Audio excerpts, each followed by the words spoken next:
Our next guest, who's done such wonderful work covering the Kermit Gosnell murder trial, was in the courtroom. He heard the guilty verdicts, 3 counts of first-degree murder and 1 count of involuntary manslaughter. Joining us is Joseph Slobodzian, staff writer for the Philadelphia Inquirer. Hey, Joseph, boy, crazy, hectic afternoon for you, I know. Quite a day, Steve. Okay, tell me what it was like in that courtroom. I know there were tears. I know that. Tell me how Gosnell reacted. Tell me the whole scene. Well, Gosnell, I guess he looked concerned, but he is a pretty cool customer. He has not exhibited much reaction to anything during the course of the trial and didn't really have much of a reaction that I could see today. His attorney said he's upset, disappointed with the verdict, and of course his big job now is going to be trying to avoid being sentenced to death when the jury starts deliberations on a death penalty on May 21st. May 21st. Okay. I overheard one of the reports because I was on the air when all this broke. Somebody cried. Who cried? There were one of the there were 2 female prosecutors who really had taken this case from right after the raid in 2010 on Gosnell's clinic to the verdict. One of them, Christine Wexler, had just left the prosecutor's office in Philadelphia about 2 weeks before the trial started to go for a job in Governor Corbett's cabinet involving criminal justice issues.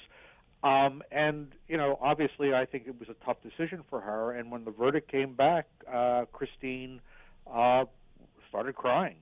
She's also mother of 4 young children, relatively young children, and I think this case really hit home for her. Yeah, and you know, having seen all the evidence and the pictures that not all of us have been privy to, that must have made it even that much more emotional of a case for her. But let me ask you, there was earlier today when we heard the jury was deadlocked on what, 2 counts?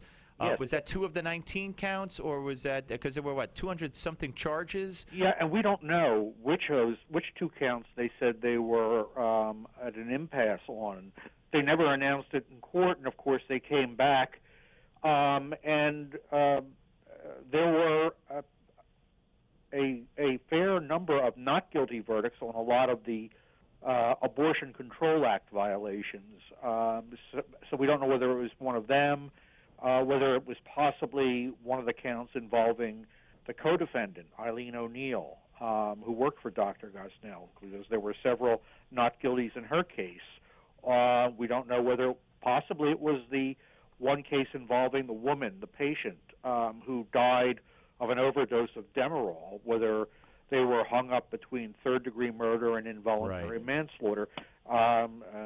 At least at this point, that has to remain a mystery. So how many babies, I mean, remember they dropped 2 of the charges and reassigned the numbers and all that confusion you and I talked about. So were there 3 babies that were still left, so to speak, that he was charged with and he was found guilty on all of them? No, there were 4, and the jury acquitted him of 1 of them. Oh, really? Okay. And to tell you the truth, I haven't been able to really take a look at the grand jury, and I'm going to try to analyze on my own why that might be. I do think it shows that this jury really spent a lot of time analyzing the individual facts behind every count. Yeah, well, if time was any indication, certainly they certainly took their time. Do you think the media will start calling them babies that he murdered, or they're going to keep referring to them as fetuses? Well, at this point, it's the jury has spoken on that, and they are babies. The jury found that they were born alive and killed by the doctor. That was one of the unusual aspects of this trial.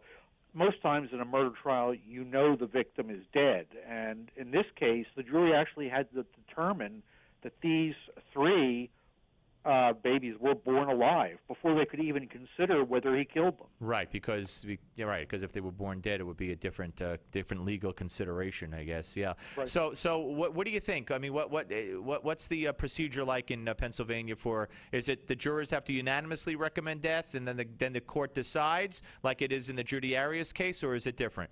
No. In Pennsylvania, the jury will begin hearing evidence that's called mitigating evidence. Right.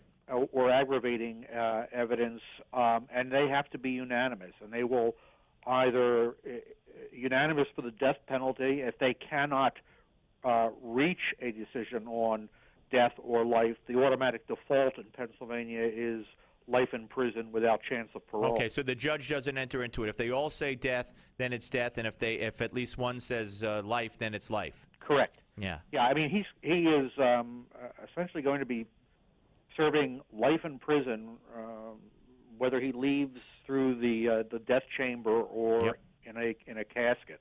Well, Joseph, we will call on you when time allows for you during when this all starts up again. And thank you so much for taking time out of your busy afternoon to share with us. I appreciate it. You're quite welcome, Steve. Thank Thanks. you. Bye-bye. Joseph Slobodzian, ladies and gentlemen.